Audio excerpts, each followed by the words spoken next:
Hello out there. We're on the air. Happy Tuesday. Is it a happy Tuesday? I just realized I forgot to post this on NOSTR. Anybody, anywhere, anyway. Holy cow. It is Tuesday. Oh, but it's a beautiful day. It's so nice outside. Spring is here. Feels good. Life feels good right now. Good to see some friendly faces in the house this morning. We got Crypto Ethan. We got Tommy D. Checking on Zap.stream. It just fired up. Okay. Well, where should we start this morning? Where should we start? That is the question. I look a little bit different today, don't I? I got a special shirt on today, which we'll get to in a little while. But I should post this on NOSTR because I've already posted a few things on NOSTR today. So let's say we are live and that's it. And then we can just keep going. Keep going with our day. It's going to be a good show today. It's going to be a good show. It's one of those episodes where I think we need to figure a few things out. And I want to talk through a few things, kind of like some thought experiment type deals. And what inspired that today was a CBDC bill in a country. And so you play through these different things in your head. I think that's the best thing that you can do because we really don't have a clue where we're going to go from here. We have no idea. But you can think things through, step by step, 1 year, 5 years, 10 years. And then you can kind of guide your own life based on what you think is going to happen. Because at the end of the day, it doesn't really matter what's going on outside the world. It's all about in here and your day-to-day, your local economy, your local market, and your networks. And I think that the Bitcoin network here that we're building is going to be a big part of that. So with that, we got YouTube and we got Zap.stream. Oh, Craig's over on Zap.stream. Morning, Craig. We should be able to fund the show today. Yesterday, the lights went out on Zap.stream because I didn't pay my utility bill. That's kind of cool, though. I like that because from my experience with this kind of stuff, so we have the living in the future, and the Patreon itself is set up in a way, and hopefully people don't exploit this. But if you do, I've found a way around it. But anyways, on the Patreon, what you can do is you can actually create an account. You can put in a credit card. The payment declines, but you still have access to the Patreon. This is a little known secret of the world. And so if you, I'm onto it now. There's somebody who was doing it in there. I don't know if they were doing it intentionally or not. But anyways, so he or she got a couple weeks or a month for free on there without paying. So that's the old world. The new world, if you don't pay your utility bill, they cut you off instantly. That's the beauty and the power of microtransactions, micropayments. So let's say see you here. Sorry, this is taking me a while. Or here. No, we're just going to YouTube today. Sorry, Zap.stream. I don't have time. We got to keep the show going here. Zap.stream is going, though. We got Dan over there. We got Craig. We got a few other people. And over on the YouTubes, we have Johnny. Little late, super busy at my job. It's okay, man. We're here. We're usually a couple minutes late on the show, but we're here every morning. That's the main thing, I think. What else we got going on? We got Rick is in the house. Good morning, my friend. Smash the like yet? That's a good question. Have you? And if not, how come? How come no? Terry, there's a new face in the chat. Morning, Jordan, everyone. Good morning. Glad to have you here today. Brennan says 8, 6, 32, 64, 128, 256, 512 Bitcoins, eventual fair value levels, in my honest opinion. It's an interesting theory. Maybe you have to expand on that a little bit, Brennan. It's early Tuesday. I'm not really up to snuff with puzzles this morning. Craig says, sent some sats yesterday via zap.stream after the cutoff. Hope you received. I did. I saw that right after the show. So thank you for that. Craig is helping fund the zap.stream channel. Costs a little bit over there, a little bit of Bitcoin to run the show over there. So I appreciate that. Thank you. Daddy-o. Look at that. One of our fellow Bitcoin Ben enthusiasts, we might say. But Bitcoin enthusiast, most of all. I think he's a Litecoin guy too. But we don't discriminate here other than Ethereum. So let's kick things off here. We got some metrics. We'll get to the daily block reward, some news, and then the chat. Create the world that you want to live in. That's what we're talking about today. Because at the end of the day, you have the decision. You do. Up here, your thoughts control everything in your life. They dictate everything in your life. So that's what we're focused on today. So let's get to some metrics. Did I miss anything? I feel like I'm missing something right now. Maybe it's just my outfit. Forgot my hoodie. No, I didn't. Okay, metrics. Let's go. Here we go. Brennan says, sorry, those numbers are in thousands, doubling, compounding over time against the inflationary system. Bingo. It's exactly what we're talking about today. Oh, look at that drop. How did that happen? There's a lot of things that happen on the Bitcoin blockchain that really puzzle me and make me ask why. And that is one of them. How do we go from consistently, for the last couple of days since the halving, thousands of sats per VByte to hundreds of sats per VByte, and then all of a sudden we dropped to 42. And it's not like it was an empty block. There's 4,991 transactions in there. So how does that happen? 845.21, they had a subsidy and fees of 6.18. And then last block, only 4.5 Bitcoin. Pretty crazy to look at this now. Just last week, we were looking at the blockchain here on mempool.space, back when the subsidy was 6.25. So that's a significant difference right now for the miners. Remember that the miners make all of their revenues from Bitcoin mining. And last week on Friday, we were all celebrating. But the Bitcoin miners, their revenues get cut in half. Their costs don't change. In fact, they probably go up as we go along here. But their revenue cut in half. So that's pretty wild. And if you think about that, this is this was the average of the subsidy and fees last week, a little bit higher than this, obviously. But let's say 450,000, that's per block. And then today, because of the subsidy, and I think that this is kind of the normal as we go forward here, the 42 sats gets cut by 150,000 bucks. So that is significant for the Bitcoin miners. I'm not envious or jealous of anybody who's Bitcoin mining. That is a very tough industry.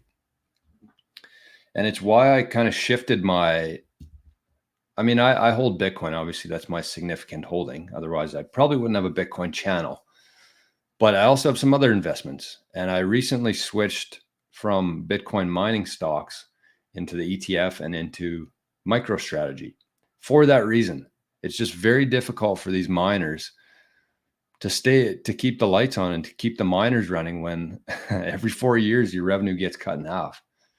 And so what we would expect here and what should happen is that the way that everything works within Bitcoin is that even though the subsidy and the fee went down in Bitcoin, because, it's a halving year, the price usually goes up significantly, their dollar amount over time will equalize, stabilize.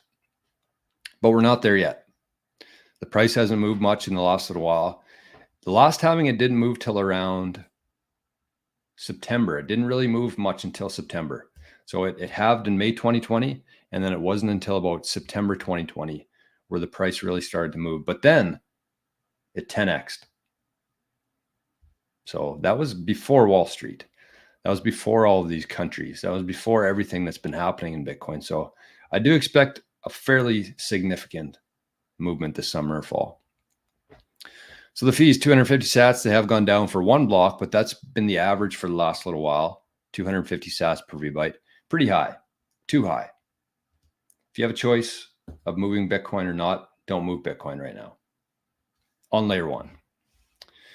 And, you know, we're going to see stuff like this. We're going to see high fee environments over time. There's going to be different things that trigger it, but there are going to be high fee environments.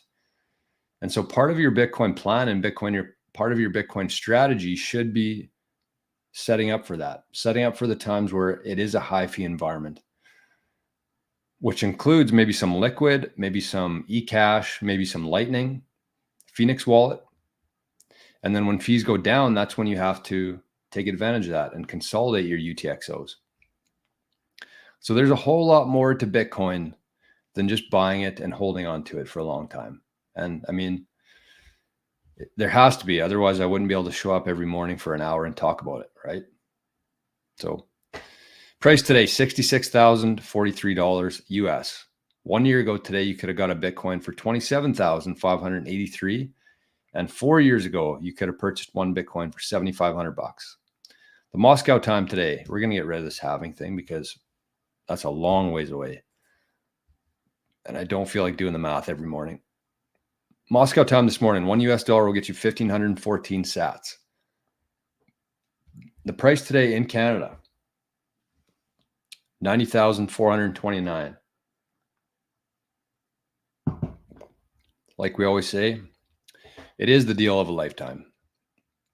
Anytime you can get one sat, anytime your dollar gets you more than one sat, that's the deal of a lifetime. And probably more so than that, actually, depending on what your theory around Bitcoin is. Moose Jaw, Saskatchewan. The time here in Canada is $1 Canadian will get you 1,105 sats. Bye-bye. Bye-bye metrics. Okay, so now we're going to do the daily block reward. And that is the best boost, the best comment from the last day.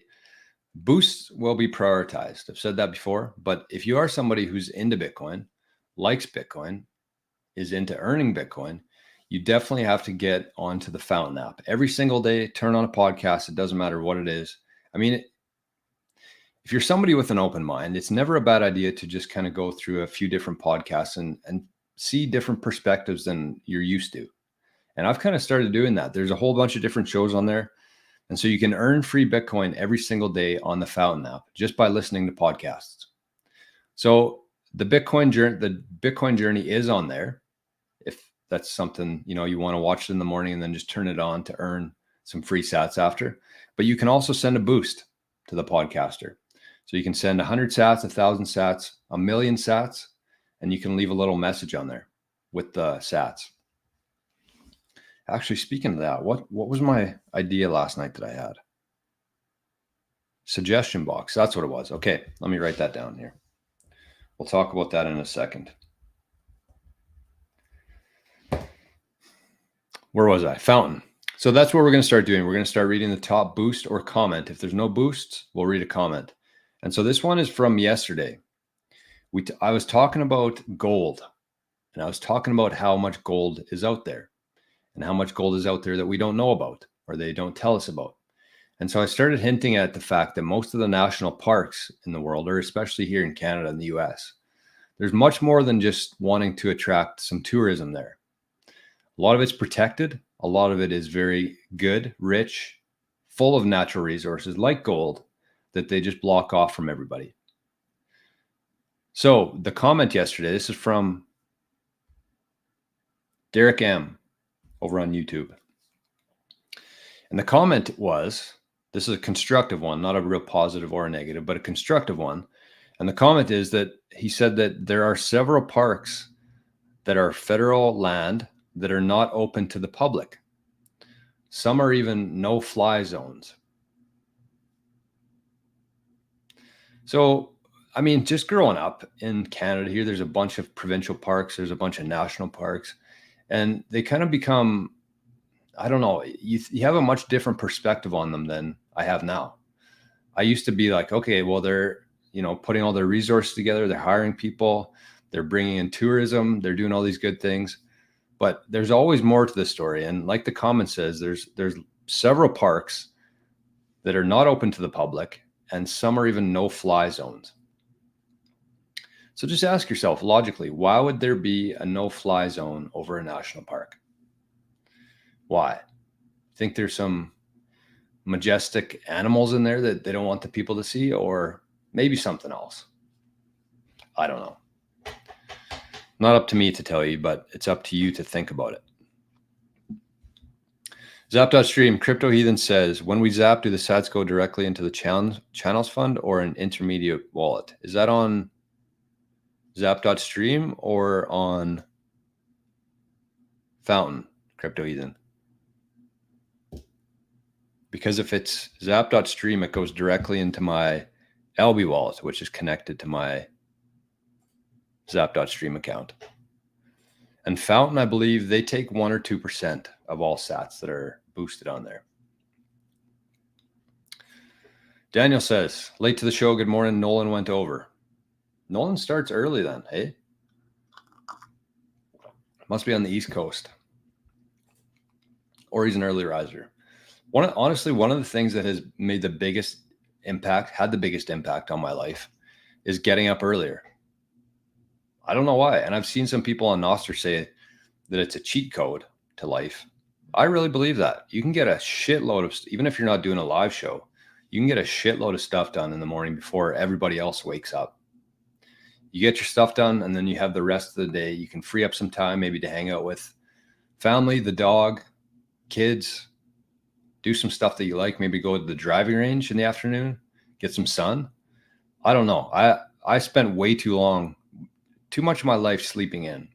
Not sleeping in until like 10, but like half an hour before I need to work. So you wake up, you don't even know what's going on. You're just going through the motions. Go to work, come home, eat, watch Netflix, go to bed, do it all again. It's just a bad cycle to get into, I think. Adrian Lee says, top of the morning. Hey, that's a good line. Top of the morning. Stephen R. Covey stated that all things are created twice. There's a mental or a first creation and a physical or a second creation, all things. I really believe that too. That's a big part of what we're going to be talking about today. Man, Adrian Lee's got some timely quotes. Timely quotes. And Vake, there's a new face as well. Be the change you want to see in the world. Bingo. Oh, we got a little anonymous zap over on zap.stream. Love that. Love that. 1,000 sats. And the comment says Epoch 5 will be epic. Couldn't agree more. This epoch is going to melt faces off, I think, personally. Oh, that's Daniel. Says that was me. I forgot to log in. Crypto Ethan says on zap.stream, so you have to then allocate these sats to keep the stream up, or zaps don't directly fund the stream. So yeah, if I don't pay, like I have to go into zap.stream into my settings and fund my wallet manually.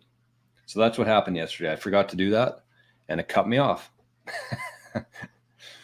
I mean, I deserved it, I guess. I deserved it. So that is the daily block reward. Big shout out to, who was it? Derek. Great comment, Derek. So anyways, what I was going to say there is last night we were watching a show here. We started watching, what was it? Ted Lasso. So I don't know if there's many Canadians in here, but we've been watching Mr. D. Love that show. But there's only 6 seasons on Netflix. So we got through those. And we're looking to try to get it onto the last 2 seasons. So the last 2 seasons aren't on Netflix for Mr. D. So we tried downloading Apple TV. I did a free trial for 7 days. Had to pay for it still. So I got a free trial on Apple TV Plus, but you still have to pay for those. So it was like $3 an episode. I can't be doing that. If it was sats, maybe I would spend a couple hundred sats, but not $2 or $3. So anyways, Ted Lasso, we started watching that. Got through 1 episode before bed. before the Bitcoin stuff goes on to put me to sleep. Usually throw on NVK podcast. Really helps you, puts you to sleep. But anyways, they were doing a suggestion box on there, and they were doing it anonymously. And I was thinking maybe we could start doing that for living in the future, an anonymous suggestion box. And I was thinking a really good way to do that would be similar to like a Boost, but it's like your own Lightning wallet. And you could just send in a suggestion or a message with a zap or with some sats. It could be 5 sats. It could be whatever you want. The sats isn't important. It's a way to send something like a message anonymously without anybody knowing that it was you. So I do think that there's going to be a lot of use cases for Lightning outside of just sending money back and forth. You can do it. You can send a message with a sat anonymously. I mean, there's other ways to do that probably, but I just think that that's, if you wanted to filter, if you wanted to have some sort of filter there between just spam and, actual productive stuff, you could use sats for that, Lightning. So there you go. Let's get to Nimlords in the house. Good morning. Daddy-O says there's plenty of time to sleep when you're dead. No doubt. At the same time, though, I also think that sleep is also underrated. So that's the tough thing for me is I love getting up early, but I also love staying up late. So not a great equation there. Been trying to go to bed earlier. NVK podcast helps that. Brennan says, search for the Stansberry research debate between Saylor and F. Geistra on gold. Michael lays out one of the most epic arguments on how gold is only good for war because of its inability to be seized, I guess you'd say. Oh, sorry, gold is. I got you. Yeah, you can't seize Bitcoin. That's a great point. It's something physical. Okay, so let's keep things rolling here. Let's get to some news. We got a little bit of news. Actually, I changed the whole dynamic of the show about 10 minutes before I pressed go live. So we're going to see how things go. This was going to be more of like a negative show almost today. I was almost going to title it, what was it here at the top? Free range humans in a tax farm. That was the original title of today's show. Free range humans in a tax farm. So we're going to talk about a couple different things here. We're going to talk about CBDCs, and then we're going to get to the good stuff afterwards. So where are we here? Let's kick things off with this. So this is what kind of triggered my thoughts this morning and last night. And this is from Bitcoin News. By the way, Bitcoin News is a sponsor of the show. Big shout out to them for supporting such a small YouTube channel like this one. So every day we do some news. It's sponsored by Bitcoin News. Makes sense. And the one thing I wanted to point out today about Bitcoin News is that on the 26th, which is on Friday, they're actually doing a live show called The Tao of Bitcoin. So there was a book that was just put out called The Tao of Bitcoin, and I think that's what they're going to be talking about on the show. But this is what the book says. It says the most bullish case for Bitcoin is not found in the currency debasement. It lies in the power of hope and the abundant nature of the physical universe. Very interesting. So I'll definitely be checking out that book because I'm a big believer in that. I think that Bitcoin is so much more than just a currency or an investment or a measurement. It literally changes everything about you once you start digging into money, into history, into Bitcoin. And the further you get down that rabbit hole, the more it changes you. So that's on Friday on the Bitcoin News Twitter feed. It's a live show, and they're going to be talking about the Tao of Bitcoin. So there you go. Shout out to Bitcoin News. So where are we now? Here we go. So this is a tweet from Bitcoin News. It says, a bill presented to the Paraguay legislature would introduce a CBDC while also recognizing Bitcoin as an experimental legal tender.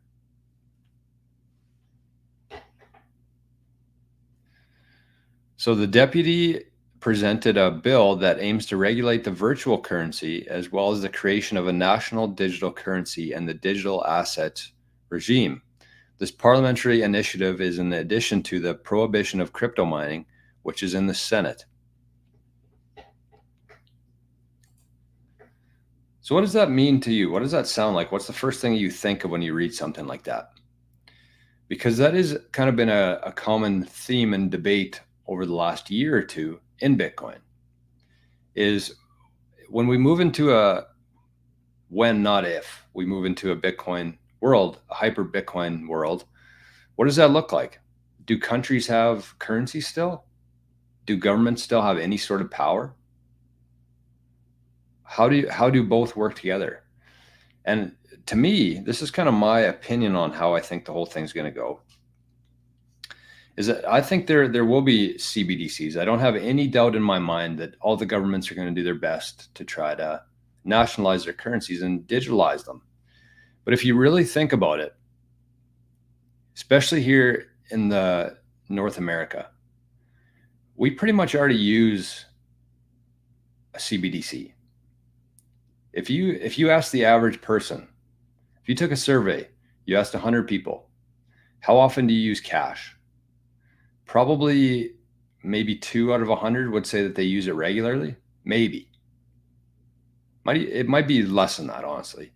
Everybody uses their phone. Everybody uses digital dollars. We already have that.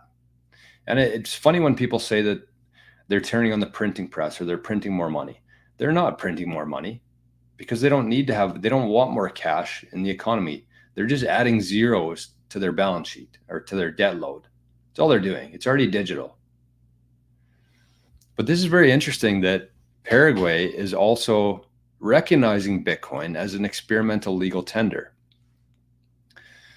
So to me, this is just my thoughts on it, is like there will be CBDCs without a doubt. And if it doesn't really matter if there's CBDCs, because as long as we have Bitcoin and as long as Jeff Booth says, as long as it stays decentralized, it doesn't matter what other currencies are out there. It doesn't matter if there's a million cryptocurrencies. It doesn't matter if there's a CBDC. If everything's being measured against the one currency with a fixed, scarce supply, then we could have 1 trillion other currencies. It doesn't really matter as long as we're measuring it to that fixed currency. And I think that over time, I don't know how long it'll take. I think that the CBDCs will ultimately fail, not because people stop using them, but I think that we're going to transition away from the government control that we have now. I think the governments are going to become less and less powerful. And on the flip side of that, I think the corporations, especially the big ones like BlackRock, are going to become more powerful. We're kind of already there. If you look at the last election and how influential the corporations were on deciding the president, that just goes to show you that the majority of the power is in the corporations at the corporate level, not the government. So they're going to roll out these CBDCs. It doesn't really matter. I think that as long as Bitcoin is here, as long as it stays decentralized, we're fine. And that's going to kind of be the theme of the dryer just stopped here and it got really quiet. But that's kind of going to be this theme of the second part of what I'm going to talk about today. Caesar, good morning. Another new face. APU.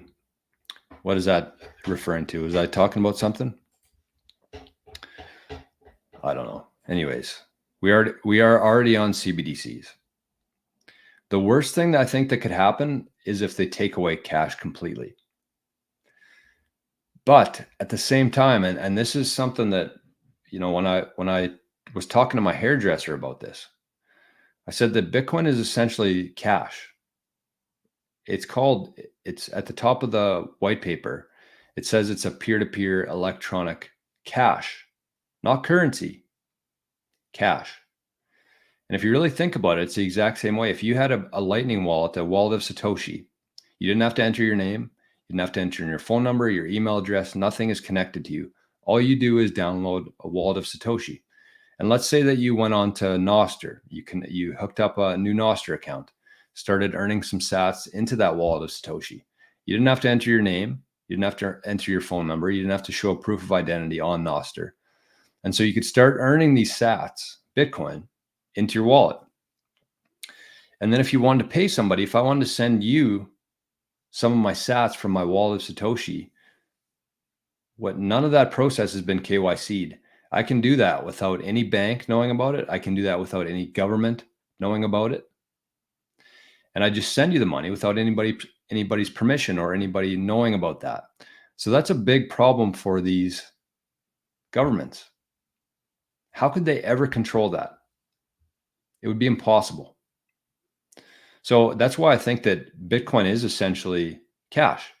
And people, that I think once the powers that be figured out that they can't stop Bitcoin, the one thing that they did was try to usher us into this world of KYCing our Bitcoin. So that's buying Bitcoin on exchange when you have your name attached to it, or holding a Bitcoin ETF, which is attached to your name. That's not what Bitcoin was designed to do. We've kind of been pigeonholed and pushed into that world of KYC. So that's kind of where I wanted to start. Senior citizens use cash. I love using cash personally. And I think that as more and more people learn Bitcoin and learn about Bitcoin, start earning Bitcoin, I might start using, I'd much prefer to use Bitcoin, obviously, but cash is, we have to keep the cash going. Over on Zap.stream, Crypto Ethan says the big banks, the corporations, the governments, and the rich will use Bitcoin as a settlement, and they'll push CBDCs on the working class. Lightning may save us. Fair point. Fair point. I do think that the layer 1 will be much too expensive for the average person to use. But that's not what it was really designed to do. I think that if we ever moved into a Bitcoin world, anybody, including Satoshi, could have realized that the free market aspect of the Bitcoin transaction fees would make it unusable for a lot of people. And that's not really what it's designed to do. I see the Bitcoin layer 1 network as being, as Crypto Heathen said, a settlement layer for countries, for big corporations, even for us. If you want to buy a house with Bitcoin, you're not going to send it on Lightning. It's going to replace the bank wires, which we use today. If you want to buy a house, you send a bank wire. Bitcoin, it cuts out the middleman there, but it does the exact same thing because it settles. You cannot reverse that transaction, and it's able to handle these bigger transactions. Brennan says Bitcoin is actually a perfect replacement for cash because of this that's a hard word to say, pseudonymous ledger.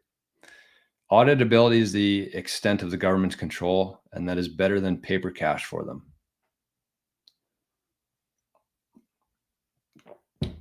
Yeah, I think that that's one thing that people get wrong about Bitcoin, is that it's not a currency. Bitcoin is not a currency. I mean, it is. There's two parts to Bitcoin that you have to understand.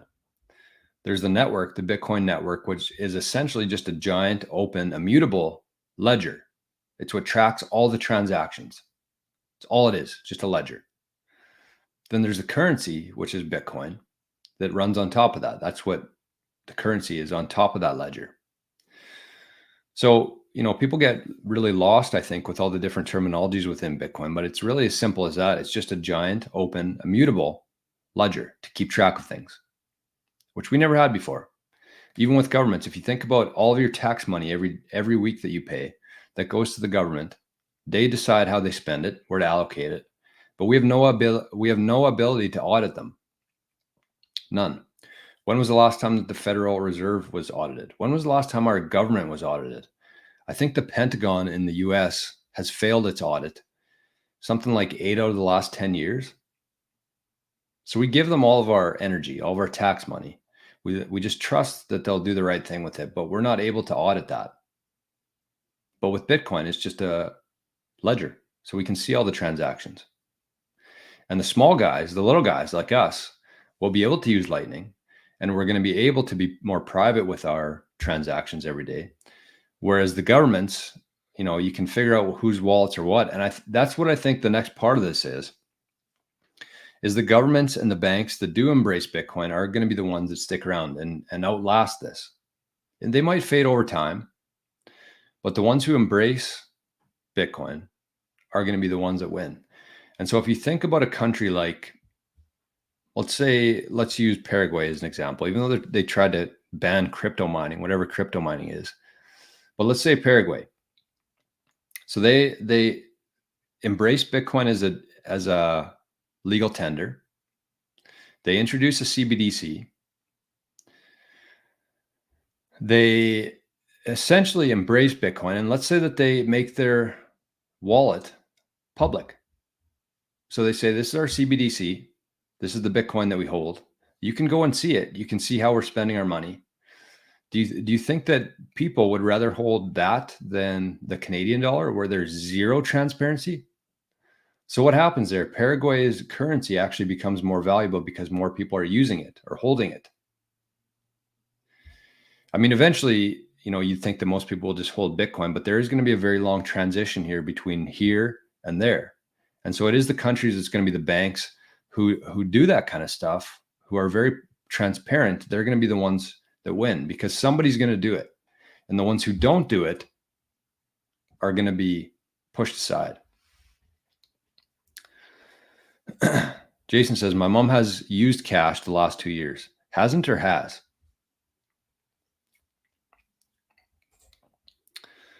Vake says, the main concern I have is a future hostile fork launched by the ETFs and government and MicroStrategy to change Bitcoin on a protocol level. I don't want to get too far into that road right now. I don't think that that's possible. I think that MicroStrategy has 1%. The ETFs have about 1%. They have a very long ways to go before they're even in a conversation. But I do think that, future-wise, if we're talking 100 years from now, because we know that BlackRock's not going to stop buying Bitcoin ever. They have unlimited capital. They have their hands in every company on earth. They're never going to stop buying Bitcoin. So I do see that as a concern as well, but it's not going to be for a very long time. And, I don't know what the counter to that is. The counter to me is like buying Bitcoin at this stage as a little guy, holding on to it for as long as you can, spending it when you need to, but only spending it within your own economy, within your own Bitcoin economy. So it's not going to BlackRock. You're not selling it on an exchange that will go to BlackRock. You're spending it with other Bitcoiners in your network. And that's kind of the decentralization that Jeff Booth talks about. I don't know how specific he gets, but I do think that that's one cure for it. And, people talking about it, people being aware of it, that's step one. And it's something that we have to decide ourselves if that's what we want to do. Because if you think about it, like logically, BlackRock is going to be buying Bitcoin forever. They're never going to sell any of their Bitcoin. And the more that they buy and the less available there is, the more scarce it is, the higher the price is going to go. And when the price goes higher, the 70% of people who haven't moved their Bitcoin in the last couple of years, let's say that Bitcoin went to $1 million tomorrow. How many people are going to sell their Bitcoin for fiat and buy a new car? Probably a lot. And where's that Bitcoin going to flow to? BlackRock. So we have to be prepared for this. We have to be ready for that to happen, because it's going to happen. That's what they're going to do. They're going to push up the price, because in that other world, in the fiat world, they have unlimited capital. They have an unlimited amount of it. And so it's going to be a very short-term boost for you, whether you buy a car, buy a house, whatever that is. But in the long term, that's going to be a very bad thing for us. And BlackRock knows that. They're not dumb. Carl, good morning, my friend. Good to see you. Good to see you. Boom Me. That's a good name. Says, I'm just wondering, how do we do any research on BTC to find out anything unless someone tells us their wallets? Yeah, you just answered it yourself. They would have to tell you their wallets. That's the beauty of Bitcoin. You can't figure out other people's wallets.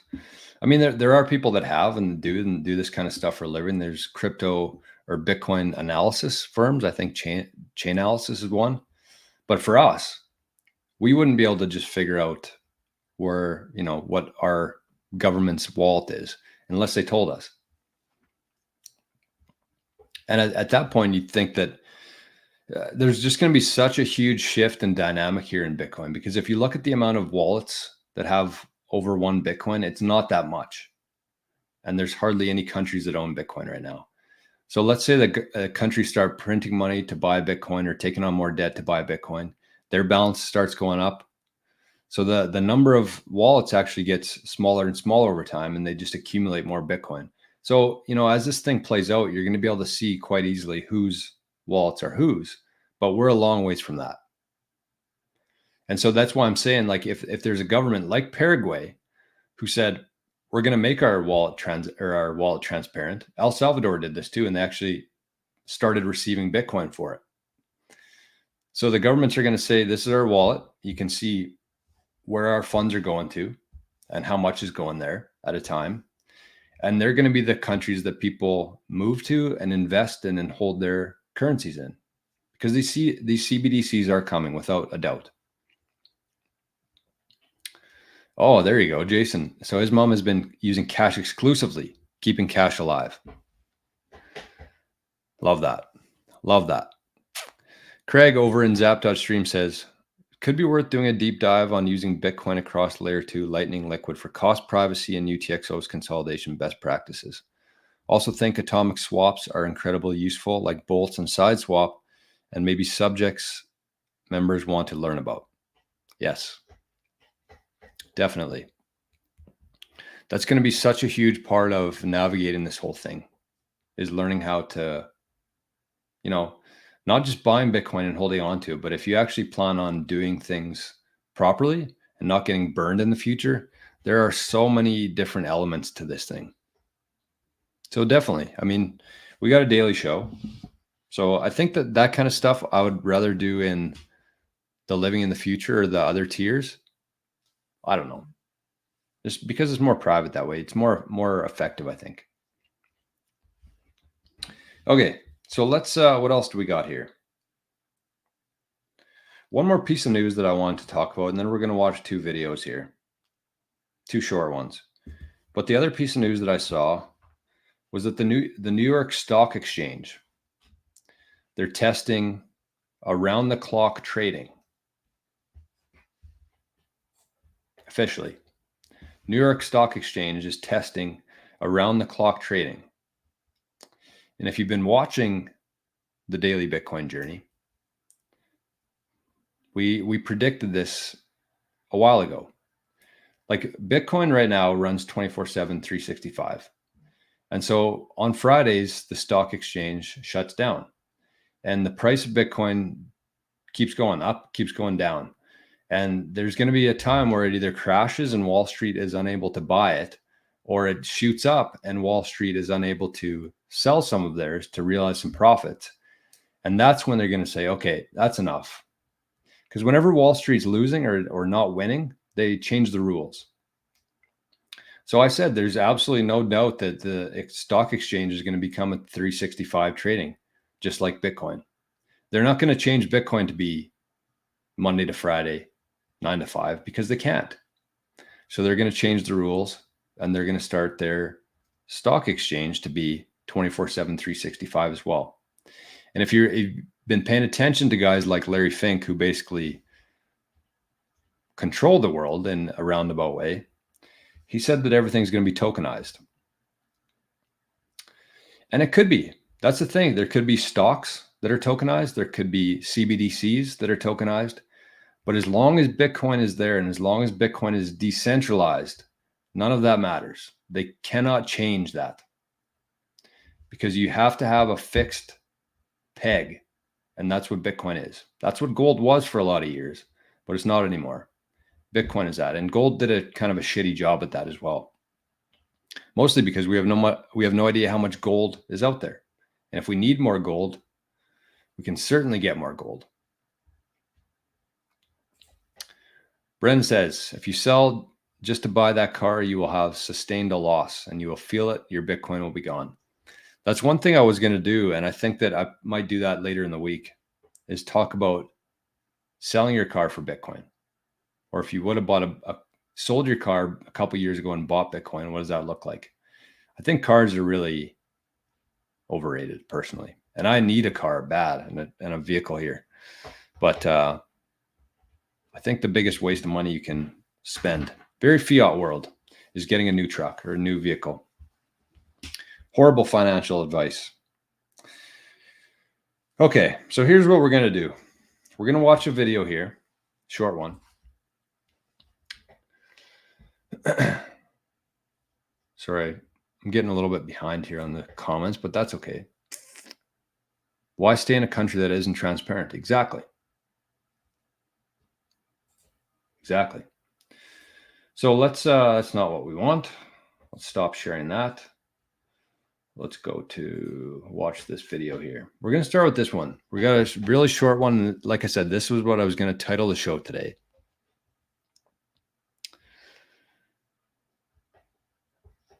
Where are we here?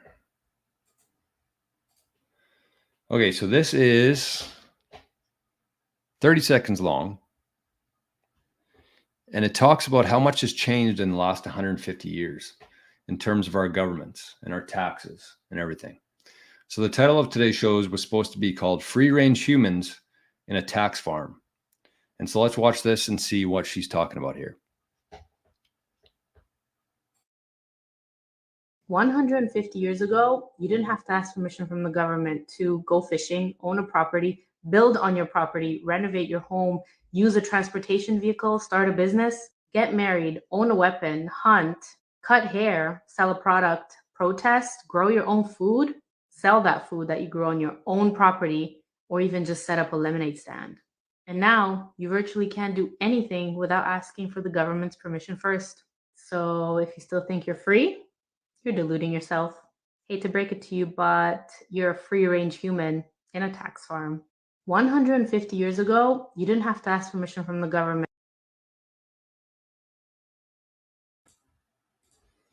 Free-range humans in a tax farm. I think that's an incredible analogy because I've had conversations with friends before, and I don't really want to dive too far into this on a public show. But as soon as you use the word slave, that's when they instantly shut off. They just, as soon as you say that, they don't listen to a single word you say after that.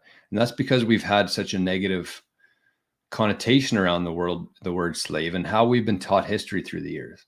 But if you think about a lot of people right now in the world that we live in, the fiat world, everybody's working harder for less. 40 years ago, there was one parent that had to go to work and they could afford pretty much anything with that one salary.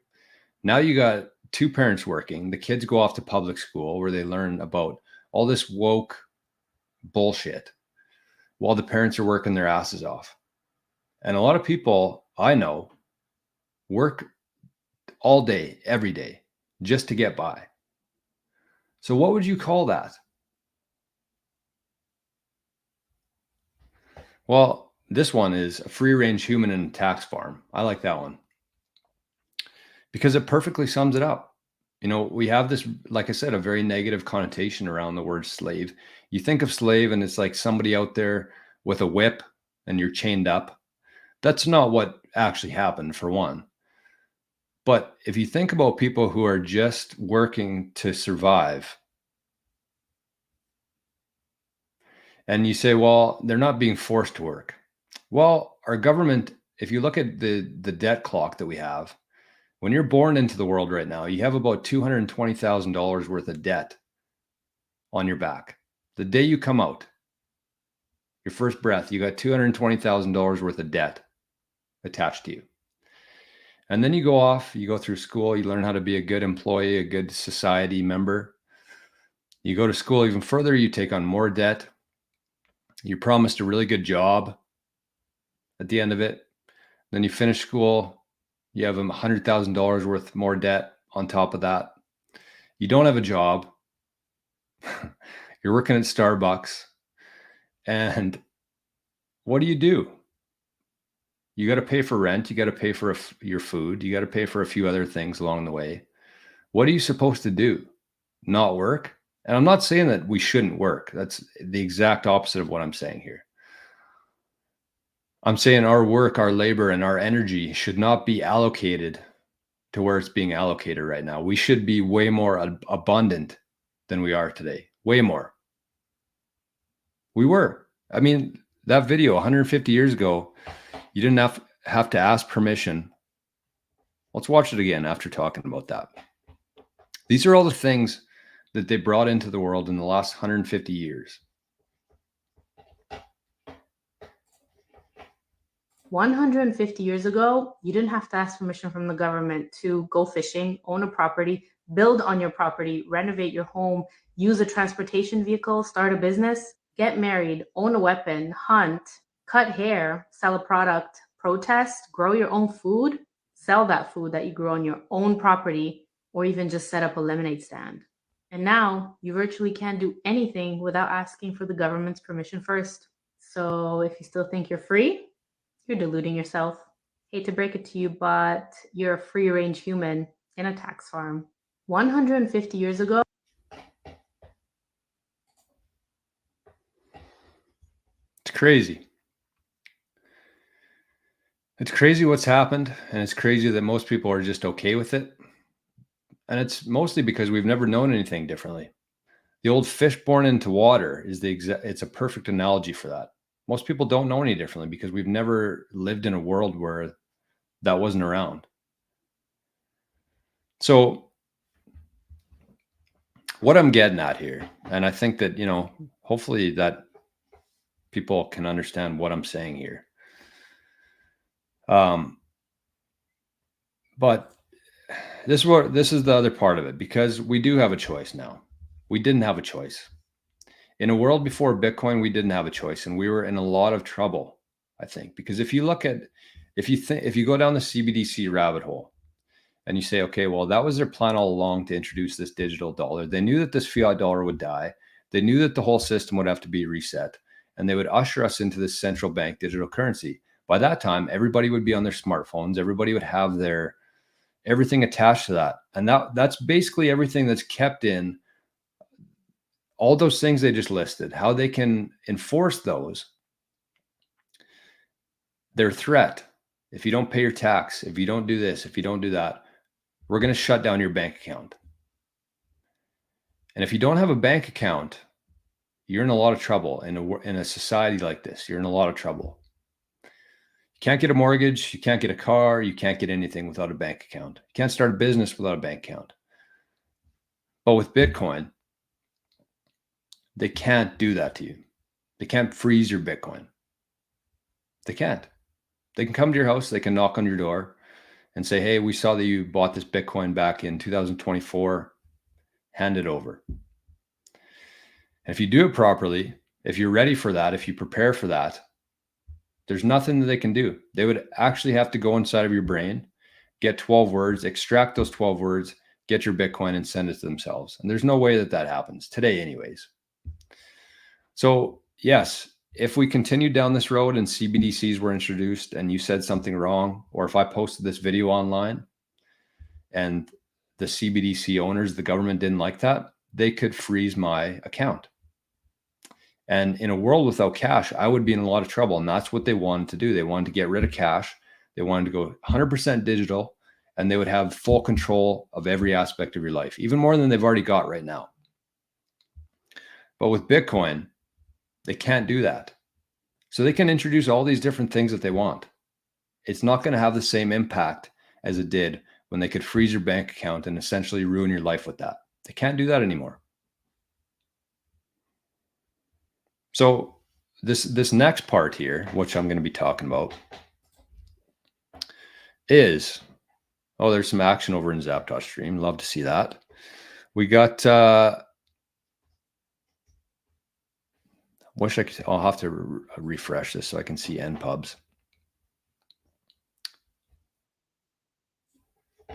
Okay, I'm going to come back to that because it's still just showing NPub. Oh, there we go. So it says, my path to fire zapped 100 sats. Thank you, my friend. Said so true. And Daniel says, I'm super interested in ways of, this is something else, sorry.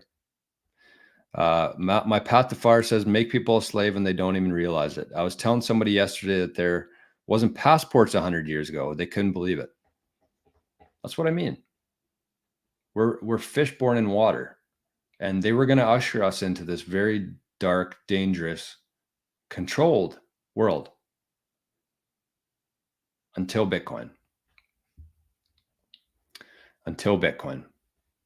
So, yeah, I mean, that's the thing. The boating accident is kind of like a funny joke and like a metaphor around Bitcoin world, but it's the truth, because if you really think about it, if they came to your house and asked for your Bitcoin and you did it properly, if you have things set up properly, there's absolutely no way for them to actually get that Bitcoin. They cannot confiscate it from you.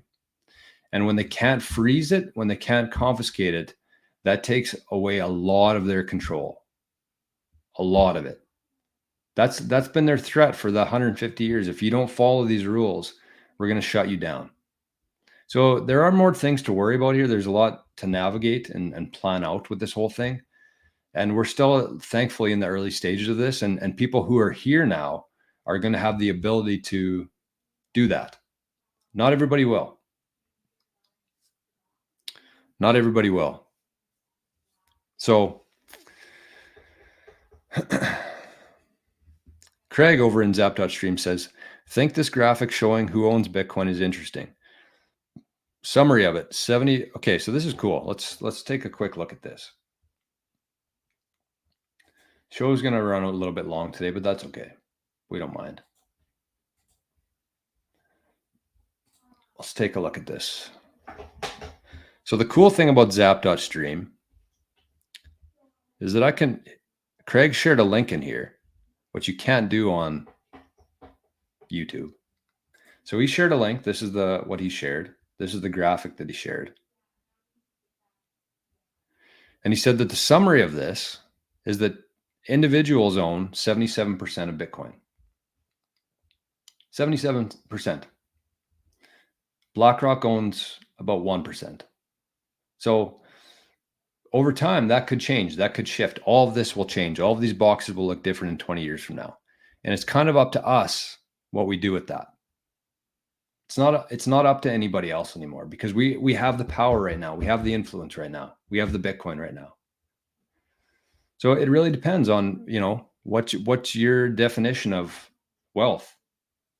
Do you want to have a nice house, nice car, sell your Bitcoin to BlackRock? Or do you want to create the best future possible for the people who are going to be here? Because going down that road is very scary. And before I discovered Bitcoin and went down the Bitcoin rabbit hole, I was very depressed because of that, because of the CBDCs, because I saw where this world was going. And I didn't understand that Bitcoin was a full counter to all of that. So we're going to watch one more clip here. And this is from Jeff Booth, our favorite guy, Jeff Booth. We're going to have him on the show one day. I guarantee it. But for now, we're just going to have to watch some of his clips. But this is a couple things within this. Couple things. Number one, he says a specific phrase that you're going to notice within the video, which ties into this channel and what we're doing here. But also the main thesis here is that we have the ability to choose our world. We have the ability. Our thoughts, our actions, where we put our time, where we put our energy, that's the world that we create. So let's listen to Jeff here. He says it much better than me. So we'll give him the screen time. Here it is. This is a 3-minute clip, but very worthwhile. What is your opinion on the separation of money and state? How long is this going to take? What's your timeline on this? Do we have any? We have no idea what to compare it to. Yeah. So a long time, but you don't have to wait. Nor does the person in Nigeria, nor does the person, you don't have to wait for your country to get it. You don't have to wait for anybody to get it. You can move. So I would bet, Nico, that your life and what you do looks a lot more positive than many of your friends measuring from Fiat World. And I'm going to wait for you to come back on just to answer that. Absolutely. 100% it does. Yes.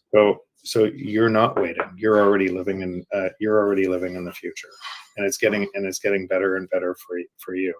And so when people ask me all the time, when will they're spending 90% of the time or 95% of the time reinforcing Clown World, I kind of ask when for you, because that's what matters. And then the more and more people that move their time over, the more people see exactly what you're seeing versus your friends, because they're just measuring from a system based on theft, and you aren't. And so your life is getting better and better as a result of that, and more hopeful because of that. How long? There's a whole bunch of people that if you pull up Bitcoin price in Argentina right now, that has that you'd see 55 million per Bitcoin. There's a whole bunch of people that still believe the Argentina peso still has value, and they're measuring in that. So if that's the way that the world works and they don't see it yet, then probably a long time. Because the other thing that influences is every time those currencies devalue, to the extent that they do, the US dollar gets stronger, and it extends the life of the US dollar, because those people think US dollar is a good thing, and they go and try to save in US dollars, when really what the US in this situation is doing is strip mining those populations from all of their productivity.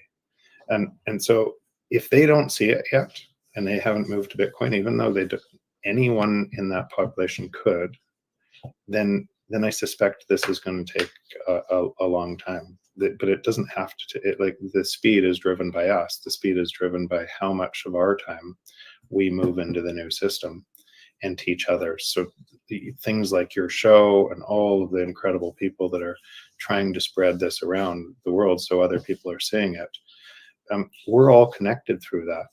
And the more connection we have, the world doesn't look like people look. If you go to all these countries and actually meet people, they look the same everywhere. Same hopes, same dreams, same. And you see that in Bitcoin, and you see that in Bitcoin conferences. No matter where somebody is, we're all one. And so as you start to realize that, and your time matters in the system, you start spending more time in your system, but you don't have to wait for anybody.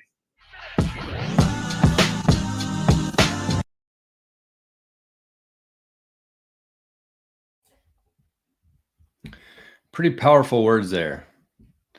Did you hear him say you're already living in the future? Have you heard of living in the future before? We're there already. We're there. We're already there. That's a crazy thing. If you're somebody who's learning about Bitcoin, if you're somebody who's buying Bitcoin, if you're somebody who's earning Bitcoin, buying things, selling things with Bitcoin, you're already living in the future. And there's in the Living in the Future show that we do a couple times a week, we've been listening to a fella named Earl Nightingale, I think his name is. And he talks about the 95% of people and the 5% of people. And 95% of people all go the same direction. They do the same things. They're all competing against each other. It's a rat race, essentially. This was 100 years ago he's talking about this. And then you look at the 5% of people who are doing things differently, the people who are taking risks, the people who are creating and living in this world. That's the 5% of people. And I think that's a perfect representation of where we are in Bitcoin right now. So a couple things there. He talked about the US dollar and how Argentinians value the US dollar like it is the currency. And so I talked about the fact that all these different countries, including the US, could roll out a CBDC. But as long as Bitcoin's there, it doesn't really matter, because the world that we live in and the world that we've lived in for the last 100 years has been pegged to the US dollar. That's been the world reserve currency. So yes, countries can print money, but then their value goes down compared to the US dollar. But when the US dollar does it, nothing else that's the peg. That's what we're valuing everything in today, is a illusionary currency by a government. That's the peg. They can do what they want with it. They can print as much. They can issue as much debt without our votes. So that's the peg that we have right now. So anything could happen. We could have all these CBDCs. We could have all these different cryptocurrencies. But as long as we have a solid foundation, a solid peg like Bitcoin, nothing else matters. That's the key. So the thing here And we're going to talk about a few things because, you know, it's fun to talk about these things. It's fun to listen to Jeff Booth talk. But at the end of the day, we still need some actionable things that we can do. I'm going to take a couple questions here, but let's, oh, look at this. We got BTC Backpacker in the house. We got Cleaning Up 12, great YouTube channel. Bodhi. Yeah, and yes, this is the famous quote from Hayek. This was in the 80s. He said, all we can do is by some sly roundabout way, introduce something that they can't stop. We're not going to go to war with these people. We're not going to defeat them. All we can do is by some sly roundabout way, introduce something that they can't stop. That was before Bitcoin. Bodhi says, can you program your Bitcoin to something like a slow sat stream, sort of like an annuity, but self-controlled where you don't access your main stash? Yep. It's programmable. And people hear the word programmable and they think of being able to control people. And that's, you know, CBDCs are also programmable, but it still gives you the ability to do things like that. And you can do things like inheritance stuff where you pass your Bitcoin on to your kids, but they don't have access to it until they're 40 or something, or until they've watched 100 episodes of the Daily Bitcoin Journey. Stuff like that you can do because it's programmable. Summer Breeze, good morning, my friend.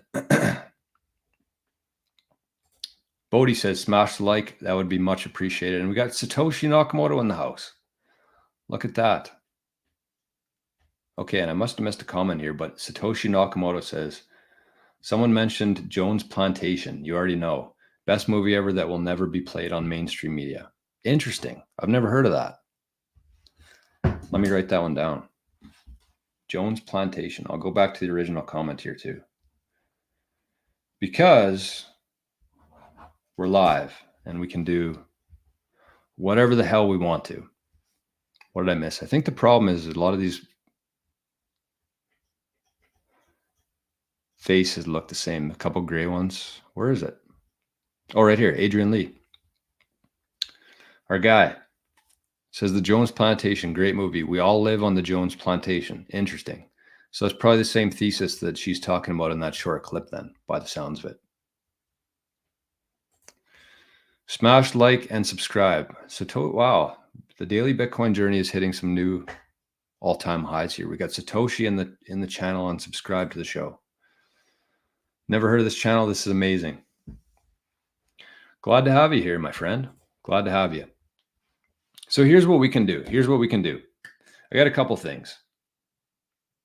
So the first one that I want to mention is what can we do? Because if we actually want to get out of this, we'll call it the Jones Plantation. Let's say we want to get out of the Jones Plantation. What do we do? What can we do? We have the ability to do it now. So the first thing that you should be doing is you should be supporting Bitcoin companies. And I don't know that there's a directory or anything out there. That would be actually a smart idea.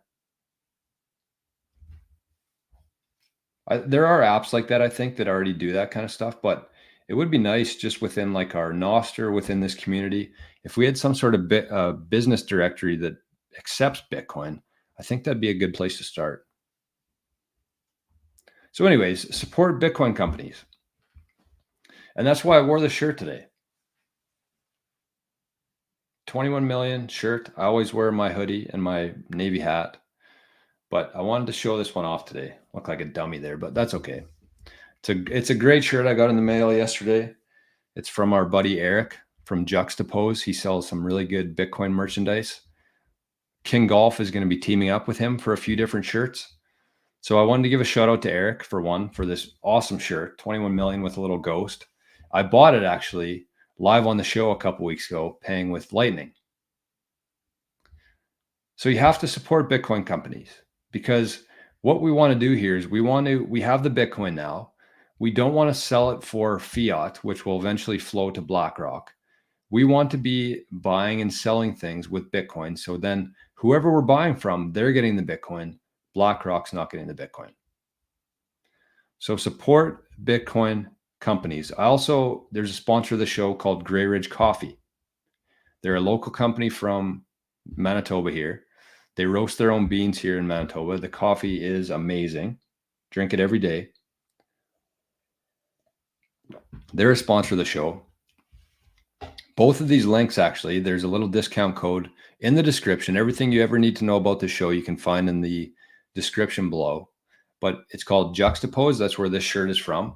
That's where we're going to have some King Golf stuff as well on there. So you can use a discount code. I think you get 10% off or free shipping if you pay in Bitcoin.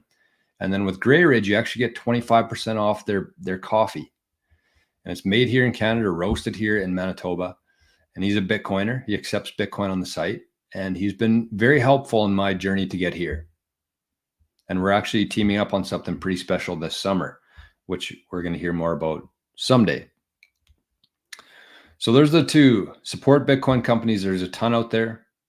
And one other thing on that is that if you are somebody who, sorry, I'm kind of going down a few different places here, and I'm trying to keep up with the chat too.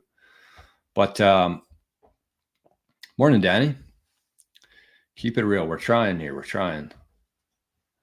Summer Breeze says Bitcoin can't be a currency. If you don't print money, liquid dries up. Economy collapses. Bitcoin will be a niche store of value, maybe 50 trillion. That's an interesting theory. Interesting theory for sure. If you don't print money, but the thing that I would argue there is that you don't need to print money. You just add decimal places. So even though the actual amount doesn't increase, you just cut it into smaller slivers. You fractionalize it. You divide it further. So I think that that's a theory that we've been taught, is that you need inflation in the economy. I don't agree with that theory. I think that if you have Bitcoin as the peg, and then you can keep expanding it, you keep moving the decimal places as more and more people show up there. The exact same thing happened with land in the new world here. People showed up. You could get a whole town worth of land for like $1. And as more people showed up, they started dividing that land into sections, half sections, quarter sections, acres, lots. They didn't print more land. They just divided it up. And as more and more people showed up, the value of it went up, and they kept moving the measurement of that land. So it's a good theory. I disagree with it, but that's okay. That's what the show is about. So anyways, what I was saying there was that you don't have to be a Bitcoin company to be part of this economy. What you could do is take a good hard look at what you do every day. What do you like doing, and how could you earn Bitcoin for that? And the one thing I think that a lot of people are sleeping on right now in Bitcoin is starting a business. You don't have to go through the typical rails, that whole thing, all that bullshit. Start a business, whatever it is that you do, and start promoting yourself to Bitcoiners. So use NOSTR. Use things like this show. Like, this is the most underpriced opportunity out there. You could literally send in a boost for 100 sats on Fountain. I'll read your message, whatever it is. You could say, I'm a bookkeeper who wants to start earning Bitcoin. This is how you can get a hold of me. Like, this show reaches, a fair amount of people and Bitcoiners. If you want your audience to be, if you want people paying you in Bitcoin, you have to get in front of Bitcoiners. And the cheapest people to get in front of right now are Bitcoiners. It's like an absolute no-brainer. So that's one, support Bitcoin companies. Number two, support Bitcoin channels. As Jeff Booth said, the people who are out there educating people and having discussions about Bitcoin, we have to be supporting them. And I don't ask for much on this show. I really don't. We show up every morning, we talk about Bitcoin. I don't ask for a whole lot. And you're already here, you're already supporting this channel. But what you can do is start looking at other YouTube channels. You can start liking their videos. You can start commenting on their videos, because it goes a long way in not only like their actual ability to earn a living, but the motivation aspect of that. If they're putting out these good Bitcoin videos and nobody's showing up, nobody's liking it, they're going to stop doing it. And that's counteractive to what we want to be doing here. We want to be growing, not shrinking. So anything that you can do without, you don't have to spend money, but you can do things like commenting, sharing, liking, stuff like that. It actually goes a really long way. So support Bitcoin channels. The next one here, I see 30 some odd people on the streams here on YouTube. Use Bitcoin tech. Big shout out to everybody who's on Zap.stream right now. We have to be using these things. Otherwise, they're going to go away. We have to be using these things like NOSTR. Like, don't wait to get set up on NOSTR. It's so fucking easy to download an application, create a private and public key pair, and start posting on there. Spend less time on Twitter, more time on NOSTR. Less time on YouTube, more time on Zap.stream. Like, we have to be doing this. I don't mean to get fired up here, but these people are building things like Zap.stream, like NOSTR, and you're still spending all of your time in the old world on Twitter, on YouTube, and earning fiat when you can just slowly move over to this. We have to start using these Bitcoin platforms, Bitcoin applications.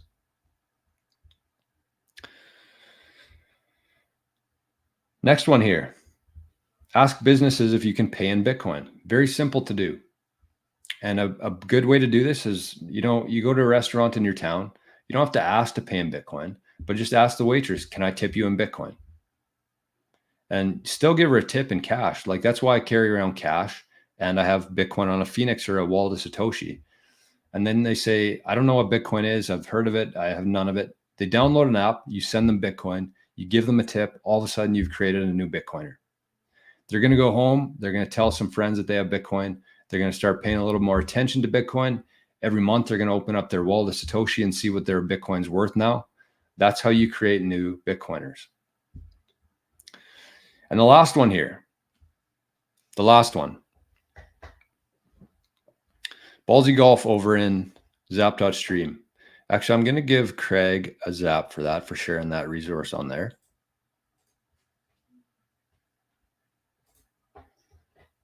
And I'm going to give Ballsy Golf a little zap here as well, because his comment was, we'll try and tell 2 people who will tell 2 people to grow this channel. That's how it happens. That's how exponential growth happens. But we have to be the ones, we're the ones who are here now. We have to be the ones who kickstart this whole thing. Nobody else is going to do it for us. We are the ones in charge here. We create the world that we want to live in. And the last one here.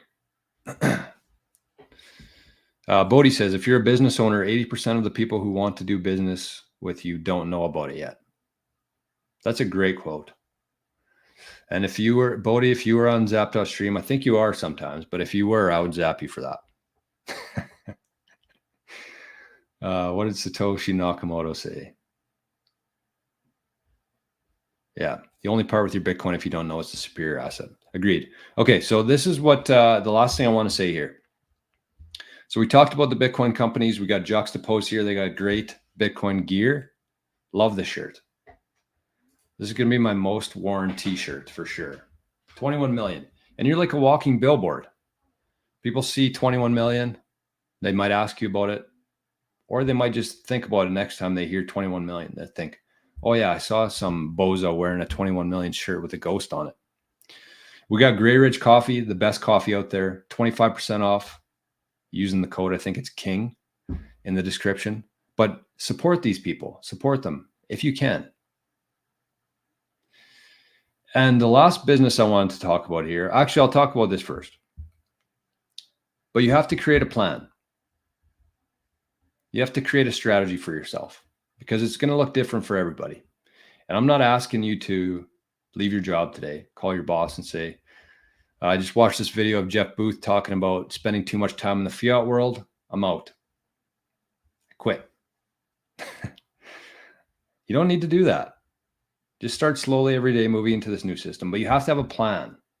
And part of that plan is actually going to be moving your capital. If you're somebody who's, let's say, 30, 40, 50, 60 years old, you're going to have a ton of capital in that old world, in that old system. And you're not just going to decide one day that you're going to take it all out and you're going to buy Bitcoin with it, because you're going to get hammered with tax. Because all of that capital is in a system where they know exactly who it belongs to, you. And so if you just take that out, you're going to pay a shitload of fees. You're going to pay a shitload of tax, and it's going to hurt. You're going to waste a lot of your energy that you put into earning that. So what you need to do is you need to create a plan and a strategy for yourself to slowly exit that system. You're not going to do it in a day. You're not going to do it in a year. But over a couple of years, if you understand taxes, if you understand that kind of stuff, maybe you take a quarter out this year. Maybe you had a good business year, so you only take a quarter out. Next year, you take half out, and you can do a little bit less in terms of earning for your business, or maybe you get some cash, maybe some Bitcoin that's not on your tax return. But you need a strategy in terms of withdrawing that capital from that system and putting it into the new system of Bitcoin. And you have to have a plan in place. So let's say you do a quarter, you do half next year, and then the year after that, you take the other quarter. And then by that time, you're all the way out of that system. It's all in Bitcoin. You maximize your taxes by doing that because your tax is based on your income every year. And so if you can find a way to split that out, it just makes more sense. You'll get more Bitcoin out of it. Carl says, I was hoping to be sitting on a tropical beach drinking my drink out of a pineapple by now.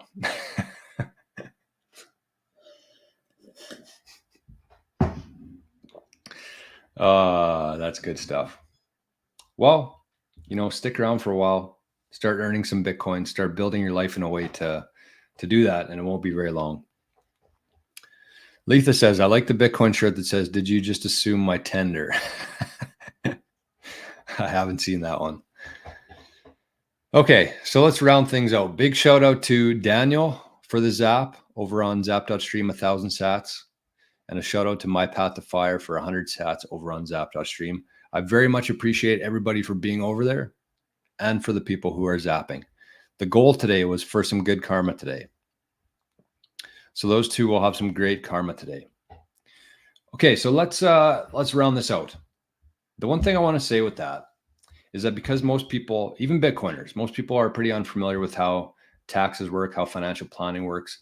And even though you are in Bitcoin in this world, if you still have some capital in that world that you want to get out in the most efficient and effective way, consider getting a financial advisor. And I know that goes against a lot of Bitcoiners' views, but there are financial advisors out there who actually do this and help people move capital out of that system and into Bitcoin, either through an ETF, MicroStrategy, or actual self-custody of it. And I happen to know a guy. There are very few financial advisors out there who are embracing Bitcoin, teaching their clients about it, and helping people move from their capital from the old system into the new system. And I happen to know one of them. So big shout out to Crysler for Parkview Private Wealth. If you are somebody who has a bunch of money in the old system, if you're here in Canada and you want to move that over time, not all at once, but over time in the most efficient way possible, get in touch with me and I'll put you in touch with Crysler and we'll figure out a plan how to do that. I can help or he can do it, but either way, we can do that. But you have to have a plan in place. And so even if you just go to Crysler and say, this is what I have, this is where I want to go, he'll start you out on that plan. That's a very good starting point for your plan because that's going to kind of dictate how you do things in your life for the next couple of years. Because the worst thing that you can do is decide that you want to move out of the system today. You quit your job, you take all your money out, you pay a bunch of fees, you pay a bunch of tax. That's the worst thing that you can do. So get a plan in place. If you need somebody to help you out with that, get in touch. We can do it. It's what we love to do. It's what we're here to do. So with that, let's round things out for today.